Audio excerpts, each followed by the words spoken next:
정 안 되면 16일, 23일도 그냥 동영상으로 괜찮다고 할수 있어.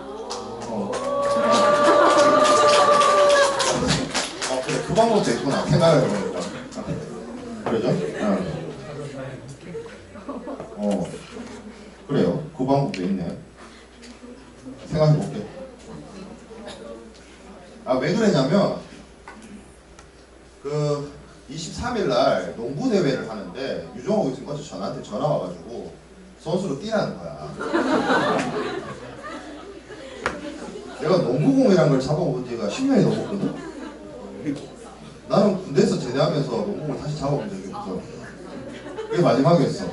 그래서 제대할 때공 잡아본 게. 그러면서 아니 그러면 우리 학부에 유영호 교수님은 원래 자기가 그 체대 가려고 준비했던 사람이거든. 뭐 여기 아는 친구들은 알 거야. 그래서 운동을 잘해. 왜 당신이 뛰면 되지 않느냐. 근데 자기 말고 뛸 사람이 필요하다는 거야, 교수 중에. 그래서 내가 그랬지. 이동주 교수님은요 무릎 다쳤대. 김철수 교수님은요 허리 디스크 한자래.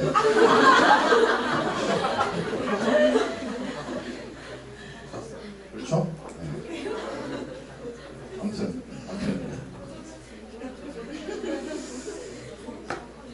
네. 알겠어요. 아무튼 그런 상황입니다. 자, 오늘 할 내용은 정형거래 조건입니다. 정형거래 조건. 근데 여러분들 그냥 인커텀스라고 많이 알고 있죠. 인커텀스라고 많이 알고 있는데 이거는 제가 이번 주부터 사실은 이렇게 생각해 보면 돼요. 우리가 중간고사 이전에 배웠던 거는 무역계약과 관련된 내용들이고 중간고사 이후에 배우는 지난주 거까지 무역계약과 관련된 내용이었고 이번 주부터 배우는 내용들은 무역간섭과 관련된 내용입니다. 그러니까 무역간섭이라는 표현을 왜 쓰냐면 인커텀스는 법이 아니에요. 국제협약도 아닙니다. 그러니까 여러분들 우리가 그 강의 초창기 때 제가 뭐 계약과 관련돼서 뭐 계약의 성립이니 뭐 준거법이니 이런 얘기할 때 가장 많이 인용한 그거는 제가 내용 텍스트가 너무 어렵기 때문에 여러분한테 원문을 안 보여주고 발췌된 내용들만 설명을 했어요. 거기서 제일 많이 얘기가 되는 게 SGA였어요. 그게 영국 물품 매매법이에요. 아무래도 우리가 국제무역이라고 하는 것들이 오랜 역사와 전통이 소위 말하는 대영제국 시대부터 발전을 했기 때문에 그 영국법이 일종의 국제적인 중거법 역할을 많이 수행을 했습니다. 그런 것이 있었고 그리고 여러분들이 중간고사 때 엄청나게 공부를 많이 한 CISG 같은 경우에는 어떤 특정한 국가의 법은 아닌데 여러분들이 익히 알고 있는 UN에서 제정한 국제협약이에요. 그러니까 이 두 가지는 어떤 특정한 국가의 법이 전 세계적으로 인용을 많이 하고 있거나 아니면 국제협약으로서 실체가 있는 거야. 근데 인커텀스는 어떤 특정한 국가의 법도 아니고요. 국제협약도 아닙니다. 그냥 말 그대로 상공회의소, 쉽게 말하면 여러분들 알고 있는 무역영어 검정시험 치는 상공회의소 있죠. 그 상공회의소의 글로벌 버전 ICC가 만든 하나의 ICC 룰 같은 거예요. 인커텀스. 그러면 그 인커텀스가 뭣도 아닌 거야. 쉽게 말하면 뭣도 아닌데 사람들이 사용하고 있습니다. 사용하고 있는데 그러면 그게 법이냐? 법이라서 적용되느냐? 법이라서 적용되는 게 아니라 국제무역 상거래를 하는 사람들 사이에서 오랜 기간 가져온 간습입니다. 그 간습. 그러니까 쉽게 말하면 너와 내가 이렇게 하기로 한 약속.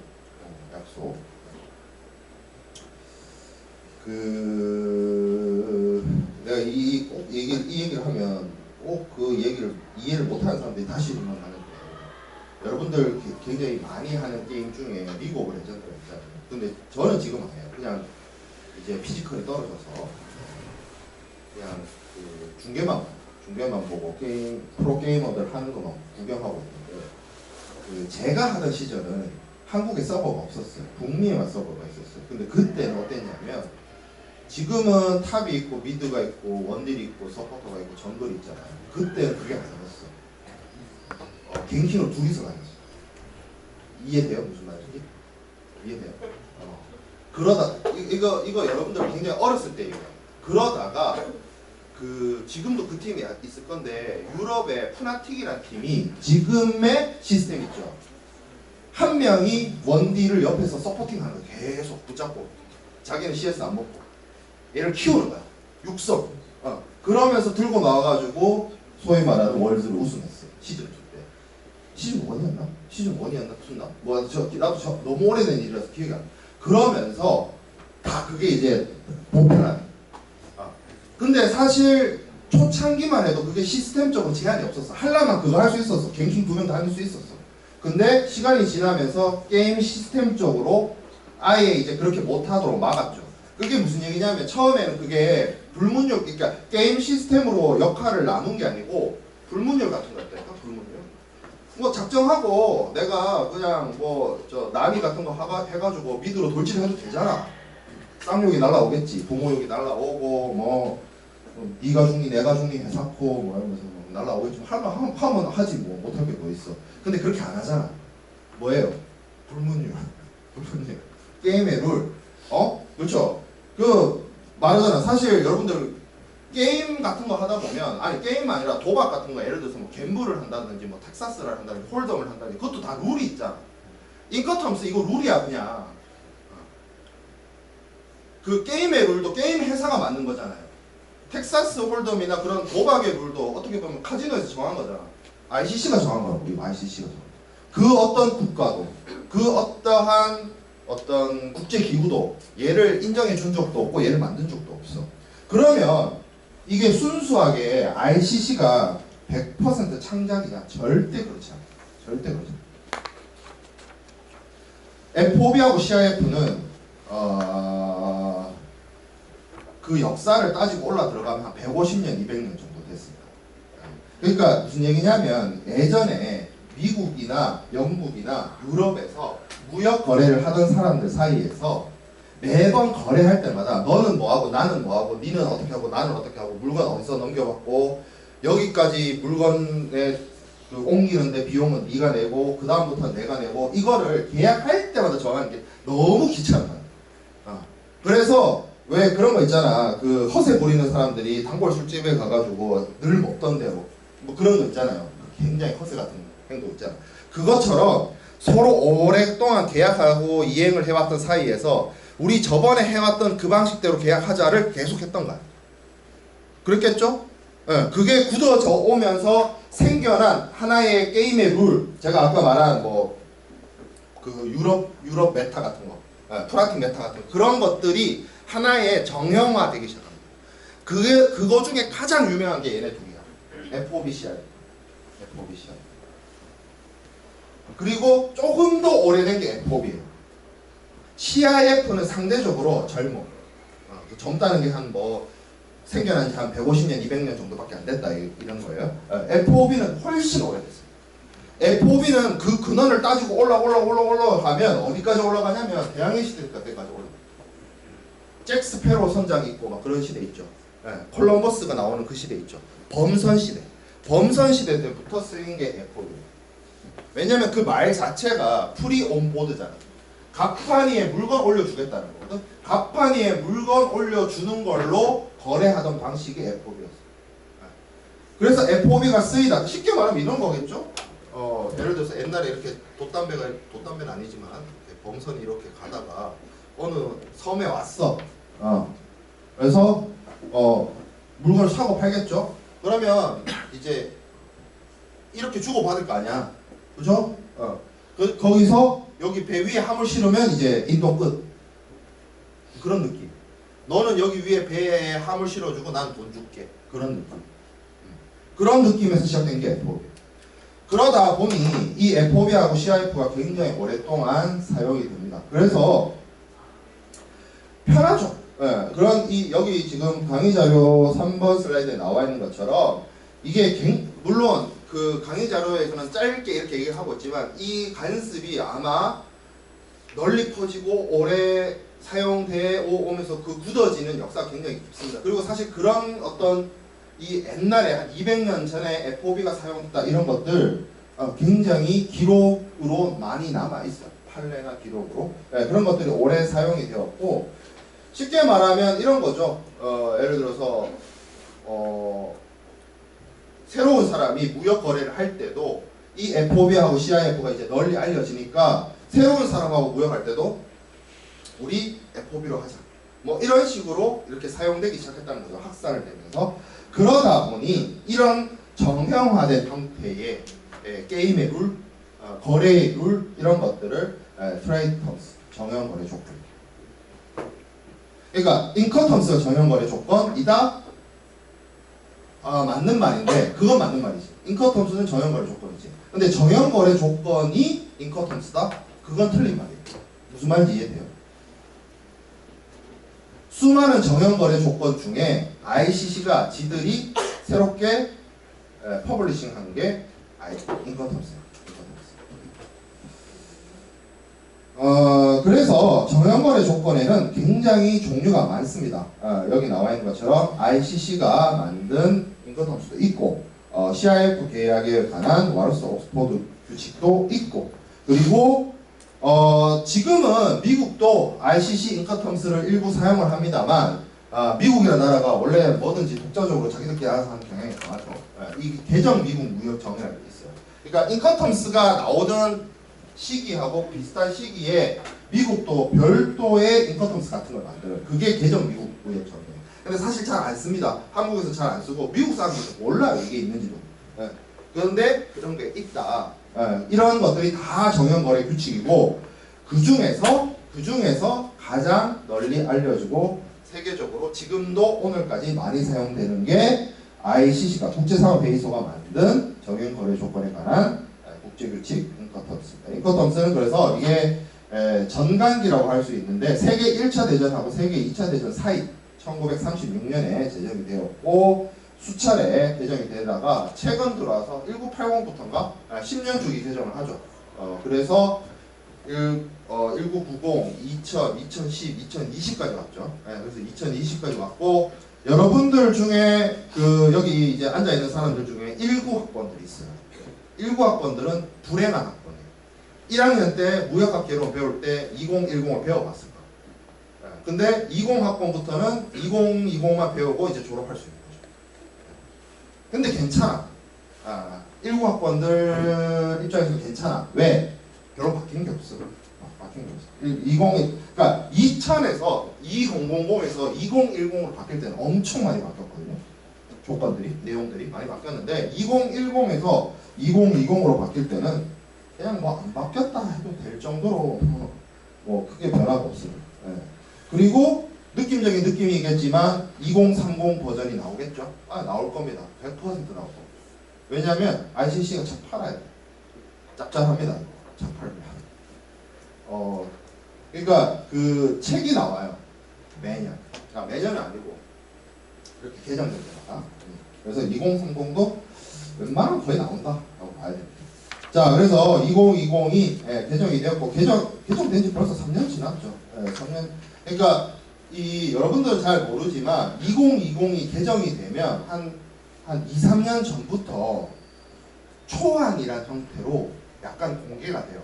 한 2018년, 19년 이때부터 초안 뭐 이러면서 이렇게 바뀔 거다. 인커텀스 2060이. 뭐 그렇게 나왔었는데 초안 내용만큼 실제로 내용이 바뀌진 않고 큰 폭의 변화가 없었어요. 그런데 왜 바꿨는지는 뭐 자기들은 이렇게 얘기를 합니다. 뭐 정형거래 조건에 대한 뭐 상이한 해석을 함으로써 뭐 불확실성 이런 걸 감소시키고 뭐 그랬다. 뭐 그래서 그리고 뭐 그런 얘기도 해요. 뭐 무역업자들의 의견을 철저히 반영을 해가지고 그런 반영을 해서 뭐 요번에 새롭게 개정했다. 그 인커텀스 20이 그러니까 ICC가 매년이 아니고 이거 개정할 때마다 책을 내거든요. 제 연구실에도 있는데 그 책에 보면 서문 같은 데 보면 이거 왜 바꿨는지를 쭉 설명을 해놔요. 근데 뭐 대충 이런 얘기들이 있는 겁니다. 이거 5번 슬라이드에 있는 5번 슬라이드뿐만 아니라 지금 요 앞에 있는 몇 가지 내용들은 그 내용들을 제가 그냥 발췌해서 가져왔어요. 자, 그러면 오케이, 인커텀스는 뭔데? 그러면 정형거래 조건 중에 인커텀스는 뭔데? 라고 했을 때 그냥 가장 일반적으로 사용되는 세 글자로 이루어지고 물품 매매 계약상의 기업 간 거래 관행을 반영하는 11개 거래 조건을 의미한다라고 얘기되어 있습니다. 그게 무슨 얘기냐면 제가 처음에 얘기할 때 FOB, CIF, FOB, CIF에 대해서 그렇게 중요한데 대충 넘어가냐라고 생각할 수 있는데 너무 걱정하지 마세요. 그 다음 주, 다다음 주에 한 주 동안 FOB 공부하고 한 주 동안 CIF 공부할 거예요. 재밌겠죠? 네, 그래요. FOB, CIF는 그러니까 무슨 얘기냐면 FOB, CIF가 먼저 태어나고 인컴투자가 늦게 태어났어요. 그러니까 FOB, CIF는 기존에 있던 걸 ICC가 인컴투자 안에 반영을 했고 FOB, CIF 외에 나머지 것들 있죠. 나머지는 고 FOB, CIF처럼 글자, 대문자, 알파벳 대문자 3개를 축약한 것처럼 그런 모양으로 ICC가 만든 겁니다. 창작해낸 거예요. 대표적인 창작물이 FCA거든요. 그래서 이 인커텀스 조건에서 뭘 얘기를 하느냐. 가장 핵심은 이거죠. 매도인의 의무는 뭐고 매수인의 의무는 뭐냐. 매도인의 위험이 매수인에게로 언제 이전하느냐. 매도인은 어디까지 비용을 부담하고 매수인은 어디서부터 비용을 부담하느냐. 이게 인커텀스의 핵심입니다. 11가지 조건이 왜 다릅니까? 의무, 위험, 비용이 달라요. 11가지. 그게 포커스예요. 그러니까 11개, 굳이 조건을 11개로 나눈 이유가 뭔가요? 11개의 조건마다 이 의무, 위험, 비용이 달라요. 그러면 반대로 뒤집어서 생각을 해보면 각 조건의 매도인과 매수인의 의무, 위험, 비용을 알면 끝. 더 이상 공부할 게 없는 거예요. 그리고 인커텀스 규칙은 이러한 매도인의 의무와 매수인의 의무에 대해서 A1, B1 이렇게 10개의 조항으로 나눠서 설명을 하고 있습니다. A 조항은 매도인의 의무, B는 매수인의 의무. 자, 그리고 7번 슬라이드에 있는 것처럼 이런 내용들은 인커텀스에서 다루지 않습니다. 매매계약의 성립, 물품계약의 적합성. 매매계약의 성립 우리가 어디서 공부했죠? CISG에서 공부했죠. 청약과 승낙. 자, 물품의 계약 적합성. 이거 어디서 공부했죠? CISG에서 공부했죠. 물적 적합성, 법적 적합성. 그죠? 대금 지급의 시기, 장소, 방법, 통화. 대금 지급의 시기, 장소, 방법. 이거 어디서 공부했죠? 이것도 CISG에 있었죠. 근데 CISG 내용이 별로 구체적이지 않았어. 그럼 어떻게 해야 돼? 매도인과 매수인이 언제 대금을 지급하고 어떤 방법으로 할 거고 어떤 통화를 쓸지는 각자 정해야 돼요. 뭐에 의해서? 당사자 자치 원칙. 자, 그 다음에 매매계약의 위반에 대해서 구할 수 있는 구제수단. 이거 어디서 공부했죠? CISG. 자, 계약상 의무이행의 지체 및 그 밖의 위반의 효과. 의무이행 지체에 대해서 CISG에 대해서는 조금 딜레이에 관련해서 규정이 있는데 정확하게는 없어요. 근데 이 부분은 어떻게 하면 돼? 계약에서 정하면 돼. 물론 그 딜레이가 있긴 있어. CISG도. 근데 너무 자세하게 안 나와 있기 때문에 그것도 어떻게 하면 된다. 제재의 효력. 이거는 무역 관리적인 측면이에요. 그러니까 CISG가 아니라 어떤 특정한 국가의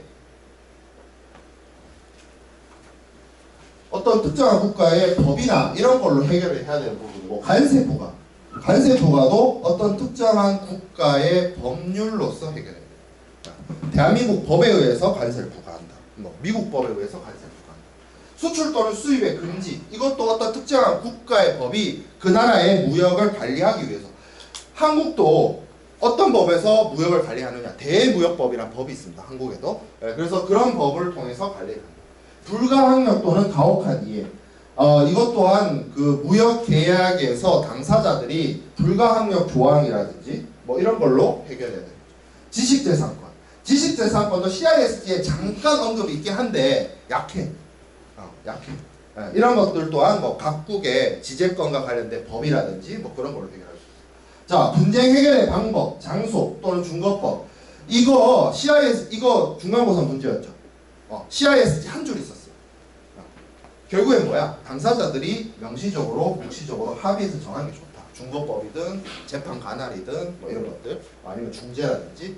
자, 그러면 이런 것들은 무슨 얘기예요? 이거 다 인커텀스에 없다. 인커텀스에 없다. 그래서 인커텀스로 인커텀스가 국제 물품 매매 계약의 전부이냐? 아니죠. 이런 내용들이 다 빠졌는데. 이런 내용 다 빠졌어. 그럼 인커텀스는 뭐 하는 애야? 그냥 앞에서 얘기한 의무 위험 비용을 나눠주는 거야. 매도에는 여기까지, 매수에는 여기서부터. 이것만 딱딱딱딱 정해주는 거야. 그 안에서 이 계약이 어떻게 성립되고 어떻게 해결되고 문제가 생겼을 때 어떻게 해결할 것이며 그 각국의 수출국 정부든 수입국 정부든 통관이나 수출입 관련해서 행정적 처리 어떻게 할 것인지 그런 내용은 없다. 싹 빠져있다. 자, 그러면 이 인커텀스를 쓸 때는 어떻게 써야 되느냐? 자, 많은 사람들이 착각을 하는 게 무역 거래할 때 그냥 CIF만 달랑 쓰면 되고 FOMF만 달랑 쓰면 되는 줄 알아. 그렇게 쓰면 잘못 쓴 겁니다. 무조건 인커텀스는 이 알파벳 대문자 3개로 세 문자로 쓰여진 거 조건 뒤에 반드시 뭐가 와야 되느냐? 장소가 와야 돼. 장소가 안 온 FOB. 장소가 뒤에 기재되어 있지 않은 CIF. 잘못 사용한 겁니다. 문제될 수 있어요. 중간고사 문제에도 뭐라고 돼 있었어? DAP 조건 뒤에 뭐라고 그랬어? 인천공항 터미널. 그런 식으로 장소가 나와 있어요. CIF 상하이. 솔직히 이거 굉장히 잘못 쓴 거예요. 강의 자료에 이게 제가 넣어놓긴 했는데 이렇게 쓰면 안 돼. 사실은. 조금 더 구체적으로 써줘야 돼. 상하이 너무 넓잖아. 상하이 너무 넓어. 자, 이렇게 써줘야 돼. ABC 스트리트 1, 2, 3. 이거 뭐 그냥 제가 그냥 뭐 느낌적인 느낌으로 그냥 예시로 넣어놓은 건데 이런 식으로 구체적으로 써야 돼. 어떤 특정한 창고, 터미널, 공장, 뭐 사무실 뭐 이런 식으로 반드시 명백하게. 왜? 여기가 뒤에서 얘기하게 될 물품의 위험, 인도, 비용의 분기점입니다. 네, 그래서 그 기명된 장소를 사용할 때 반드시 적어놓는 게 굉장히 중요하다. 자, 그래서 밑에 보면 C 규칙을 제외한 모든 인커텀스, 그러니까 앞에 C로 시작하는 애 빼고 나머지들은 그 뒤에 적혀 있는 장소가 물품이 어디서 인도되고 위험이 어디서 이전되는지를 명확하게 나타내주는 장소다. C 빼고. C 빼고. 자, D 규칙은 이거의 최종 목적지. 최종 목적지는 아니지. 어떻게 보면 지정된 장소고 거기까지 가는 데 있어서 여러 가지 비용이라든지 이런 것들을 매도인이 부담하는 장소다.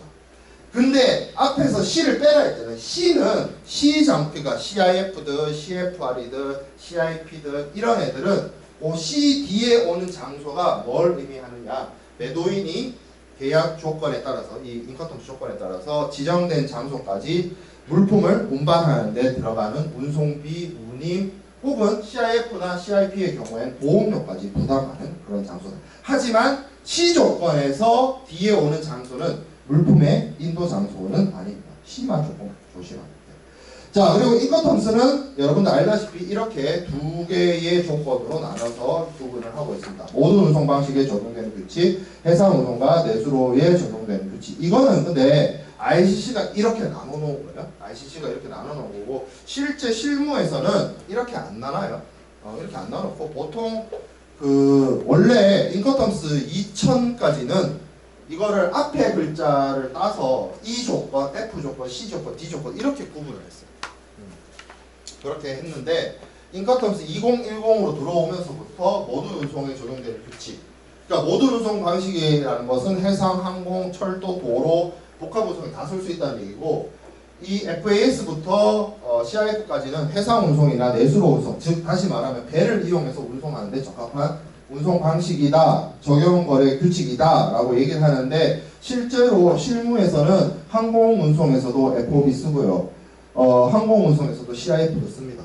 그러니까 이건 ICC가 구분해 놓은 거다 이렇게 생각을 해보면 되고 물론 인커텀스 ICC가 제정한 인커텀스를 읽어보면 그렇기 때문에 FAS나 FOB나 CFR이나 CIF 밑에 네 가지 조건의 경우에는 이게 규정을 읽어보면 선박을 이용하는 거를 전제해서 설명하고 있긴 해요.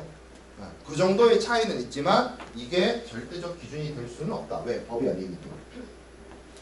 자, 그러면 이 모든 운송에서 적용되는 규칙은 뭐 매도인이 쉽게 말해서 뭐 복합 운송에도 사용할 수 있고, 아니면 다음에서 얘기하고 있는 것처럼 뭐 선상이 아닌 경우에, 물품이 인도되는 것이 선상이 아닌 경우에 사용되어질 수가 있기도 하고 뭐 하는데, 뭐 뒤에서 보겠지만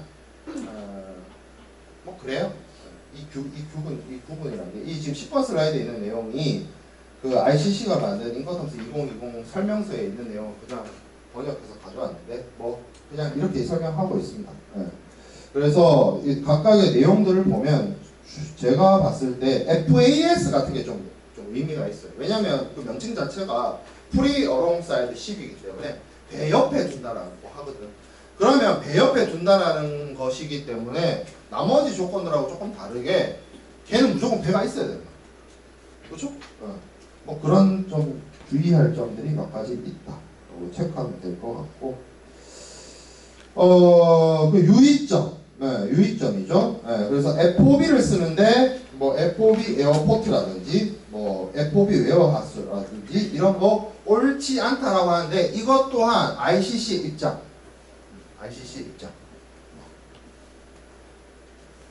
FOB를 항공운송에 쓰는 사례가 엄청 많다니까, 실무 판례나 이런 것들 보면. 근데 ICC 입장에서는 탐탁치 않은 거지. FOB는 항공운송에서 쓸 게 아니라 해상운송에서 써야 되는데 뭐 이러면서 그런 것들이 많이 부딪히게 된다. 자, 그리고 이 말이 있어요. 이 말은 여러분들이 좀 알아두면 좋은 게 무슨 얘기냐면, 그 인커텀스를 하나의 가격 조건이라고 생각하는 경우가 있습니다. 근데 인커텀스는 절대 가격 조건은 아니에요. 그러니까 가격 조건으로 만들려고 한 건 아닙니다. 근데 이게 가격 조건으로 쓰인다가 무슨 얘기냐면, 자, 이런 거예요. 자, 여기 100원짜리 물건이 있어요. 원가, 생산 원가가. 자, 그런데 이거를 부산항에, 부산 신항이라고 칩시다. 부산 신항에 옮겨요. 여기가 서울이고, 여기 이렇게 한국 내에서 내륙 운송을 하는데 들어가는 돈이 한 10원 정도 든다라고 칩시다. 그리고 여기서 배를 태워서 미국으로 가요. 여기에 LA로 가요. LA 롱비치항으로 가요. 그러면 여기 해상 운송 운임이 한 30 든다라고 칩시다. 그리고 목적지가 뭐 한 시카고 정도. 그래서 LA에서 시카고까지 옮기는데 한 20 정도 든다고 쳐요. 그래서 이 여기 있는 수출자하고 여기 있는 수입자가 무역 계약을 할 때 FOB로 하느냐, CIF로 하느냐에 따라서 가격이 어떻게 돼요? 달라져요. 어느 게 비싸겠어요? FOB로 하는, 이 똑같은 물건을 FOB로 거래하느냐, CIF로 거래하느냐, 어느 게 비싼 게 정상이겠어요? CIF로 거래하는 게 비싸죠. 왜? 내가 생각할 때 CIF 가격은 적어도 140 이상은 받아요. 그렇지 않아? 이해가 안 돼? 이 말이? 이 말이 이해가 안 되면 안 되는데. FOB는 적어도 110 이상은 받아요. 이해되죠? 만약에 DAP다. 적어도 160 이상은 받아요. 같은 물건이야. 똑같은 물건을 수출하는데 운임이 이만큼 든다라고 하면 그 운임을 가격에 포함시켜줘요. 여러분들, 아니, 그러니까 멀리 생각할 거 없어. 여러분들 당근 거래할 때 반값 택배를 왜 하는데? 반값 택배 하는 이유가 뭐예요? 운임을 배분하는 거잖아. 파는 사람, 사는 사람. 그 반값 택배가 이거야. CIF야. 내가 여기까지 보내줄게. 그거야, 그거. 판매자가 택배비 다 부담해줄게. 이거잖아. 똑같은 물건이 어떤 인커텀스 조건을 쓰느냐에 따라서 가격이 달라질 수밖에 없어요. 그러다 보니 이게 무슨 오해를 일으키느냐. 인커텀스를 가격 조건으로 그 가격 조건으로 쓰는 사람들의 오해는 뭐냐? 실무에서 그렇거든. 어떤 조건을 쓰느냐에 따라서 그 매도인과 매수인의 역할이 달라지면서 그 부담돼야 되는 물품의 가격이 달라지는데, 근데 그게 물론 틀린 말은 아니야. 그리고 실무에서 필드에서 그렇게 쓰고 있는 걸 내가 찾아다니면서 그렇게 쓰지 마세요라고 할 수 있는 것도 아니에요.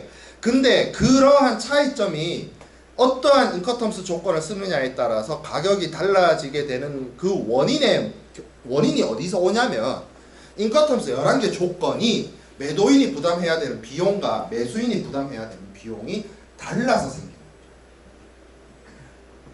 그게 다르기 때문에 11가지 조건이 다 달라요. 다 다르니까 거기에 따라서 이렇게 비용 차이가, 그 가격의 물품 단가의 가격 차이가 발생할 수밖에 없다라는 거예요. 사실 제가 인커텀스를 무역계약론에서 다뤄야 되나 이게 매년 고민해요. 사실은 여러분들 눈치챘는지 모르겠는데 이게 지금 5에서 7로 넘어왔거든. 책을 산 사람이 없겠지만 책에 6에 챕터 6이 있어. 챕터 6을 통째로 날렸어. 챕터 6이 뭐냐면 무역계약의 기본 조건이에요. 그건 뭐냐면 뭐 품질 조건, 가격 조건 들어봤죠? 수량 조건. 그거 여러분들 상무론 시간 때 배울 수 있습니다. 무역학 개론 시간에도 충분히 배울 수 있어요. 인커텀스 솔직히 여기 지금 12번 슬라이드부터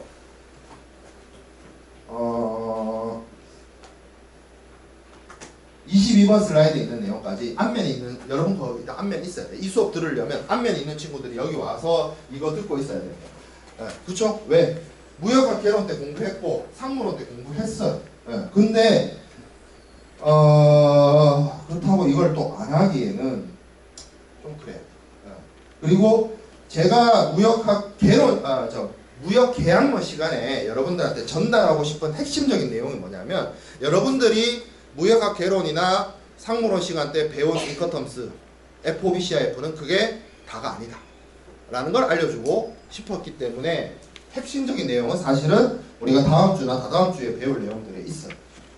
그렇지만 인커텀스 11개 조건을 딱딱딱딱 찍고 안 넘어가면 뭔가 좀 찝찝하고 뭔가 점심을 안 먹은 것 같고 뭐 그러니까 제가 강의 자료에 넣긴 했습니다. 그래서 빠른 시간에 핵심적인 내용만 이야기하고 마칠 거예요. 무슨 얘기냐면, 자, 제가 가장 인커텀스에서 가장 중요한 게 뭐다? 11가지 조건이 매도인과 매수인의 의무가 다르고 위험 분기가 다르고 비용 분기가 다르다고 했어요. 그 관점에서 바라봤을 때 지금 이게 다 중요한 게 아니고, 자, 위험 비용의 분기점이라는 선이 그어져 있죠. 까만색 선이 있어요. 이 선을 기준으로 왼쪽은 매도인의 위험 부담, 그리고 매도인의 비용 부담 이에요. ESW 간단하죠. 물품을 매도인의 구내에서 매수인의 임의 처분하에 두면 매도인의 역할 끝. 그 이후부터는 다 매수인입니다. 여기서 사고가 터지고 어떻게 저쪽에 하고 뭐 다른 나라로 가져가고, 이 EXW 그림에 뭔가 그림상으로는 바다를 건너가는 것처럼 보여지지만 바다 안 건너가고 다른 나라로 안 가도 돼. EXW. 그렇기 때문에 매도인이 수출 통관 안 해줍니다. 수출 통관도 해줄 필요가 없어요.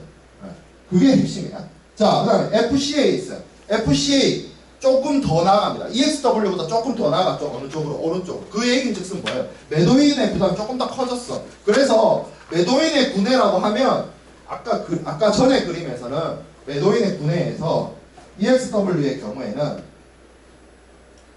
화물이 차 밖에 있었어. 차에 실어줄 필요도 없었던 거야. EXW. 근데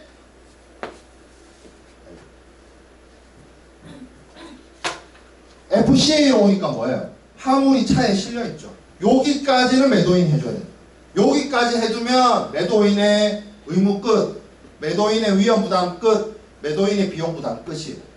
아니면 매도인의 구내에서 안 할 수 있고 기타 장소에 가서 할 수도 있어요. FCA의 경우에는. 어쨌든 이렇게 1번으로 하든 2번으로 하든 매도인은 최초 운송인에게 물품을 인도하는 것으로서 자신의 의무, 자신의 위험, 자신의 비용으로부터 벗어납니다. 자, 그리고 제가 EXW든 FCA든 꼭 뭐예요? 이 말 있죠? insert named place of delivery. insert name place of delivery. 장소. 그럼 이 insert named place of delivery의 이 place는 어디겠어요? 여기 까만 선. 자, 그 다음 CPT. CPT는 C로 시작하죠. 얘네만 조심하면 돼. 자, 여기 분기점이 있어요. 분기점이 있는데 기본적으로 분기점 왼쪽은 매도인의 부담, 오른쪽은 매수인의 부담이라고 배웠어요. 근데 가만히 눈을 부릅뜨고 쳐다보면 이상한 게 하나 있어. 이쪽에 선이 하나 더 그어져 있어. 그리고 여기 파란색, 여러분들 컬러로 뽑은 친구들 알 건데 여기 파란색 선이 하나 더 그어져 있어. 요건 뭐다? 기본적으로 잘 보세요. 기본적으로 매도인이 매수인에게 CPT 조건도, C로 시작하는 조건도 이 조건의 분기점은 어디냐면 여기에요. 헷갈리면 안 돼요. 분기점은 여기야. 매도인의 위험과 비용의 분기점은 여기야. 왼쪽은 매도인 부담, 오른쪽은 매수인 부담이야. 다만 전제 조건이 뭐다? 운송비만, 여기서 여기까지 가는데 들어가는 운송비만 매도인이 부담한다. 이게 운송비만 부담한다는 거를 착각을 해가지고 어떻게 이해하는 친구들이 있냐면 여기서 발생되는 비용이 다 매도인이 부담한다고 착각하는 사람이 있어. 절대 틀려.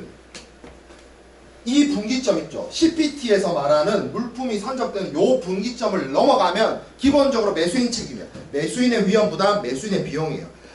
매도인은 뭐만 해주는 거야? 운송비만 대신 내주는 거야. 여기서 사건이 발생하잖아요. 추가적인 비용이 발생하잖아요. 누가 부담한다? 매수인. 여기서 물건이 문제가 생긴다? 누가 손해다? 매수인. 매도인은 뭐만 하는데? 운송비만. CIP는 보험료. 보험료만. 그리고 요게 좀 달라질 게 인커텀스 2010에서는 안 그랬는데 2020으로 넘어오면서 CIP의 경우에는 이 보험을 ICCA 조건으로 들어줘요. 그거 바뀌었어요. 그거. 나머지 CPT하고 CIP는 여러분들이 눈을 크게 부릅뜨고 달라진 점을 찾으려고 찾아봐야 찾을 수가 없어. 똑같다는 얘기야. 똑같아. 뭐만 달라졌다? 요것만 달라졌다. 그러니까 봐보세요. 이렇게 생각해보죠. 제가 분명히 그런 얘기를 했잖아요. 11가지 조건이 물품의 인도와 관련돼서, 그리고 물품의 위험 부담과 관련해서, 그리고 비용 부담과 관련해서 11가지 조건이 매도인의 역할과 매수의 역할이 조금씩 다 다르다 했죠. 근데 EXW부터 FCA는 오른쪽으로 가. CPT도 오른쪽으로 가. 근데 CPT하고 CIP는 그림이 똑같아. 뭐가 달라졌어? 보험료. 자, 그러다가 훅 갑니다. 어디로? 이쪽으로 뛰어요. DAP로 가요. DAP로 가는데 이거는 위험 비용의 분기점이 양육지에 있어요. 그러니까 이 양육지 기준으로 왼쪽은 다 매도인 부담, 오른쪽은 다 매수인 부담. 그래서 도로 운송을 하든 철도 운송을 하든 항공 운송을 하든 해상 운송을 하든 어쨌든 여기까지 지정된 목적지까지 가져다 주는데, 자, 생각해 보세요. 그래서 이 말이 나오죠. Insert name, place of destination. 그 말이 나오는 거고, 여기서 좀 말도 안, 이거는 나는 이거 왜 아직도 안 고치고 있는지 모르겠는데, DAP는 양화 준비된 상태예요. 양화 준비 상태라는 게 뭐냐면 물건을 내리지 않은 상태예요. 근데 DAO는 DPU라고 있어요. 이 DPU가 원래는 인커텀스 2010에서는 DAT 조건이었는데 이름이 DPU로 바뀌었어요. Delivered at place unloaded. 로드가 실다예요. 화물을 적재하다예요. unload가 내리다예요. 화물을 내려주는 조건. 그러면 쉽게 말하면 얘랑 아니다. DAP랑 DPU랑 뭐만 다르냐? 물건을 내려주는 것만 달라. 물건을 실어주고 내려주고. 물건 실어주고. 여러분들 혹시 알바 중에 상차 하차 알바 해본 사람 있어요? 힘들죠? 힘든 건 택배니까 그런 거고, 우리 컨테이너 항구에서 겐트리 크레인을 이용해서 그 터미널에서 화물 처리하는데 비용이 발생해요. 그러니까 쉽게 말하면 앞에 있는 DAP의 경우에는 그거를 매수인이 부담하는 거고, DPU의 경우에는 매도인이 부담하는 거예요. 당연히 차이가 있겠죠. 그게 뭐 한두 푼 하진 않을 거니까. 쉽게 말하면 여러분들 부산항에 들어와서 그 부산항에 도착해가지고 컨테이너 선에서 컨테이너를 내려가지고 컨테이너 야드로 집어넣고 뭐 배분 작업하고 그런 작업을 하잖아요. 그 비용을 누가 부담하는 거예요? 매도인이 부담할래? 매수인이 부담할래? 그 이슈고요. 그거밖에 없어. 자, 그 다음에 DDP Delivered Duty Paid인데 이 듀티는 관세입니다. 매도인이 뭐까지 내느냐? 관세까지 내준다. 매도인이 수입 통관까지 해준다. 사실 근데 그림을 보면 DDP랑 DAP랑 똑같아요. DAP하고 DDP가 똑같아. 뭐만 달라? 수입 통관을 매도인이 해주는 것만. 나머지 똑같아. 내용 똑같아. 자, 그 다음에 우리 그 해상 내루수로에서 사용하려고 하는 애들 있죠? 네 가지. 요거 볼게요. 자, FAS Fully Alongside Ship이요. 배 옆에 기준점이 있어. 그러면 배 옆에 물건을 놔두면 매도인의 의무 다하고 물품 인도 여기까지 위험 부담, 여기까지 비용 부담. 그 이후부터는 매수인이. FOB 풀이 온보드죠. 온보드니까 배에 실어주기만. 배에 실어주기만 하면 매도인의 의무 끝, 매도인의 인도 끝, 매도인의 위험부담 끝, 매도인의 비용부담 끝이.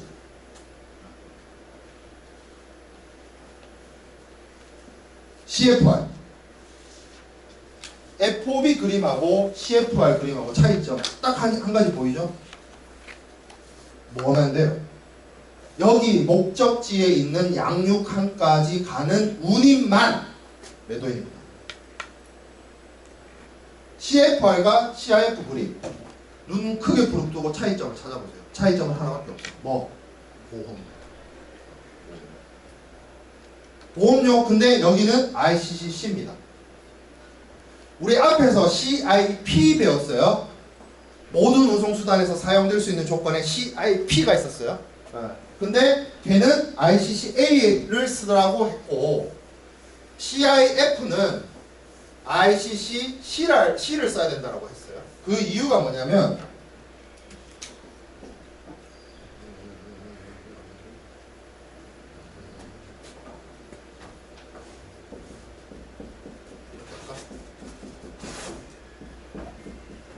자, 이렇게 있잖아요. 문제되는 애들 이렇게 있잖아. 이 위에는 뭐야? 모든. 밑에는 해상. 이쪽은 보험. 이쪽은 운송비, 운임만.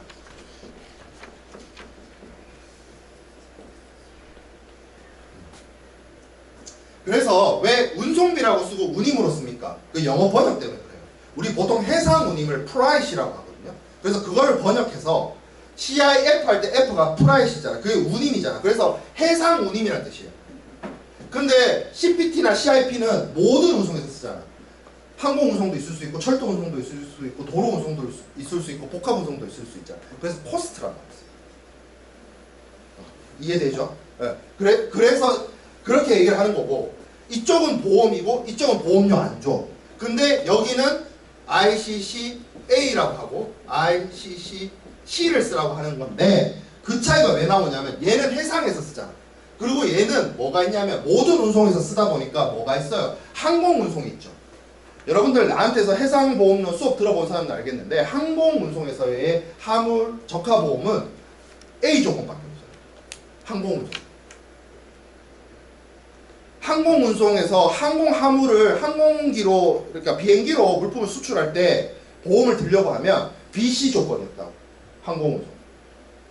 사고가 나면 무조건 전손이기 때문에 항공 운송은. 네, 그러니까 그 간섭을 반영했대. 누가? ICC. 지들이 반영을 했대.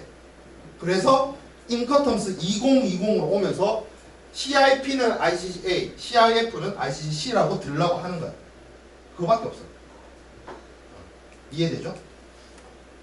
자, 그리고 이 네 가지 조건이 이것만 얘기하고 끝낼게요.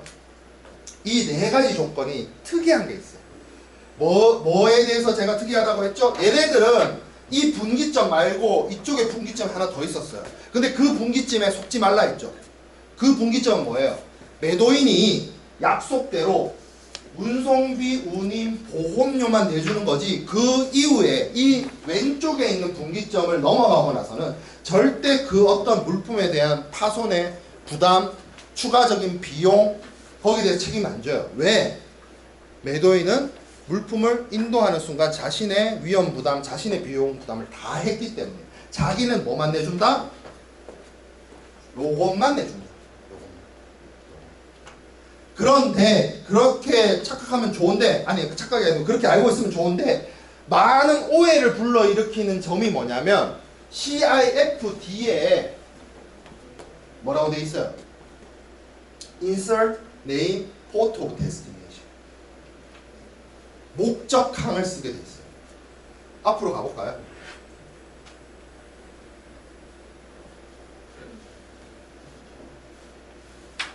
CIP에 Insert Name Place of Destination. 그러니까 도착항, 목적 장소를 적는데 이 목적 장소를 적는 방식이 뭐랑 비슷하냐면 얘랑 비슷하거든.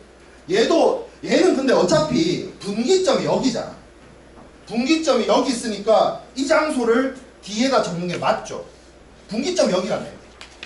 분기점이 여기니까 여기 이렇게 적는 게 맞는데 CIP는 분기점이 여기란 말이야. 분기점이 여기인데 어떻게 돼 있어? 분기점이 왼쪽에 있는데 그 지정된 장소를 적는 거를 어디를 쓴다?